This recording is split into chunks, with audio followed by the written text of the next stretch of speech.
in classics, what we do is, among other things, read the texts available to us, the relatively small number of texts. And to do that, we need to learn the languages really well. Languages that, as I've said in other videos, are not easy.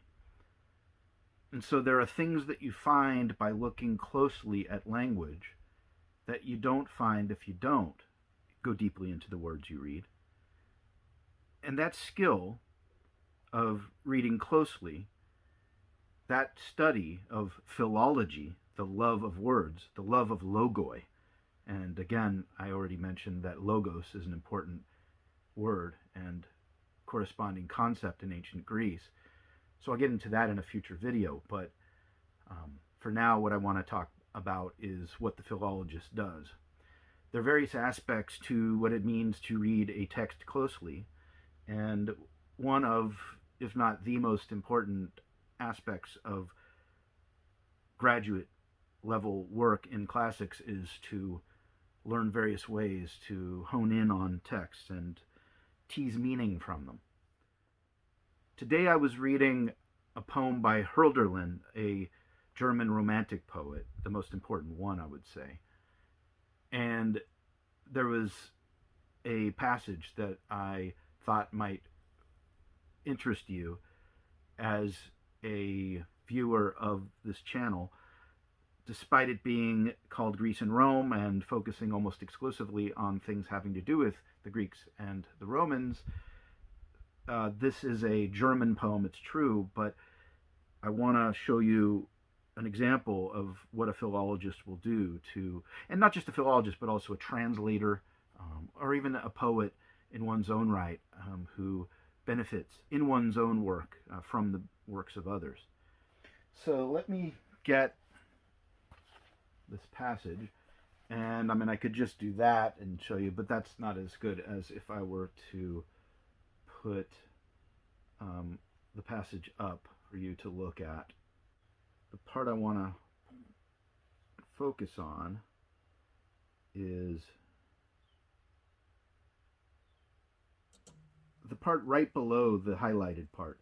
Wo aber wohnt ihr, liebe Verwandten? Oh, where do you dwell? Now, notice the difference. And by the way, if you're interested in this kind of thing, this kind of close reading, definitely check out the appendix of my first book, Before You Read Homer. It was a talk I gave at SDSU several years ago, and it goes deeply into the first line or two of the Iliad. So anyway, wo aber wohnt ihr? But where wohnt ihr? Do you live? You in the plural, second person plural. Okay, where do you live? Now, right away, my internalization of the experience of that part of the line feels like there's a relationship established between me, the poet, and you, the listener. Listeners, you, the listeners. You already have this relationship established between a single poet asking a question to a plural addressee, an audience. What about the English? Oh, where do you dwell? Oh, where do you dwell? Now, you in English can mean you, one person, or you, more than one person, even the whole world, but not in German. Du, means you, singular, in German, and ihr, IHR, means you in the plural. So German is a little bit more specific when it comes to pronouns, and even though that might seem like no big deal, merely an increase in the number of forms you need to conjugate for a finite verb to be allowed to have meaning. No, there's more to it, because in a poem, you not only make it clear that you, plural, are being addressed, but because of that, you are invited / allowed to feel something already going on in a more specific way than if the you were left ambiguous, singular or plural, in which case you wouldn't feel as though there's already a bond established between the speaker and the listener. Here, it's up in the air, and you don't know whether it's singular or plural until the next thing comes along. Oh, where do you dwell, dear kin? And even then, kin can be one person or many. Can it be in English? K-I-N. So it's still left up in the air. So, oh, where do you dwell, dear kin, can be singular or plural. More importantly, because you don't know which one it is, you are not allowing yourself to commit to that bond I spoke of earlier.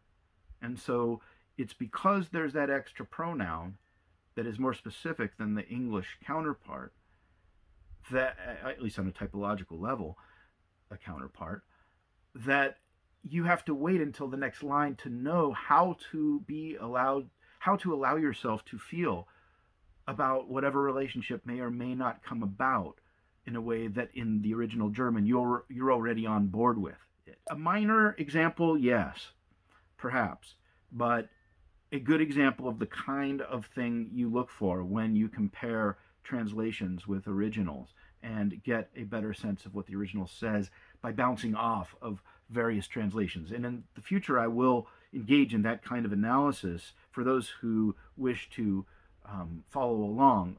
It could be interesting and maybe even inspire your own wish to go deeply into literature. I don't know.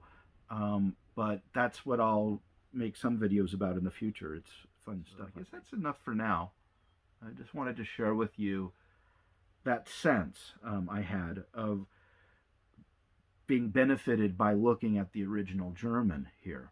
And I find that now I'm highlighting the German side rather than the English side. Learning Greek and Latin makes it so that learning German or French or Italian or Spanish or any other modern language to be relatively, dare I say, simple, insofar as you already have a good grasp of a modern language such as English. You begin to understand how most of the apparent difficulty of learning a foreign language begins when you're at the level where vocabulary is the biggest boundary or possible stumbling block for learning a language.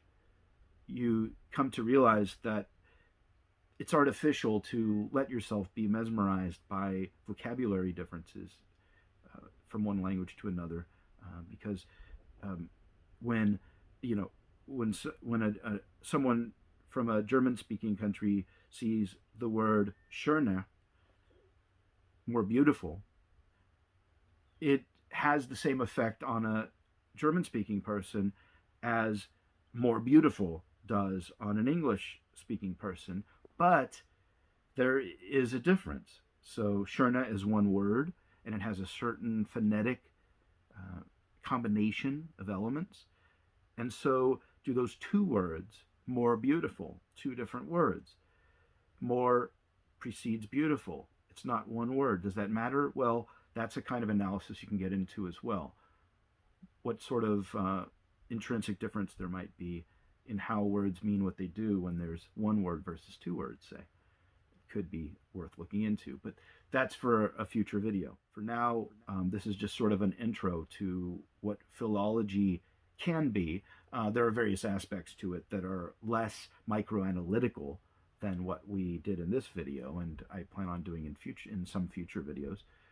But it's an example of the sort of deep-grained analysis into the connotative as well as denotative aspects of language that I love to get into, and if you do too, you may want to think about classics as a career. Anyway, enough for now. Y'all have a good one. Bye.